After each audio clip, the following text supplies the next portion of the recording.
Floor பேண்டேஜ்னா மாவு கட்டா 40 டேஸா? அங்கே உள்ள புண்ணு இல்லாமல் தான் இருக்கும். அது வந்து க்ளோஸ் இன்ஜுரி, போனு எலும்பு டேமேஜ் ஆனதுக்கு, எலும்பு உறிஞ்சதுக்காக வேண்டி மாவு கட்டு போட்டிருப்பாங்க. அது வந்து அது அந்த எலும்பு சேர்ந்த பிறகு பயிற்சி கொடுத்து கொண்டு வந்துக்கலாம். காயத்தை வச்சு போட மாட்டாங்க. காயம் இருந்ததுன்னா அதுக்கு ஒரு ஒரு ஒரு விண்டோ மாதிரி ஒன்று போட்டு மருந்து கட்டுறதுக்கு ஒரு ஸ்பேஸ் விட்டு தான் போடுவாங்க.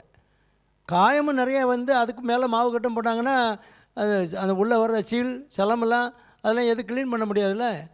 அதனால் உள்ள புண்ணு இல்லாமல் இருக்கும், எலும்பு ஒடிஞ்சிருக்கும். இந்த எலும்பு ஒடிஞ்சுன்னா இங்கேருந்து மணிக்கட்டிலேருந்து இந்த இந்த ஜாயிண்ட் வரைக்கும் போடுவாங்க. ஒரு ஜாயிண்ட் அபோவ் உள்ளதை கவர் பண்ணி மாவு கட்டு போடுவாங்க. அது ஒன்றும் பாதிக்காது.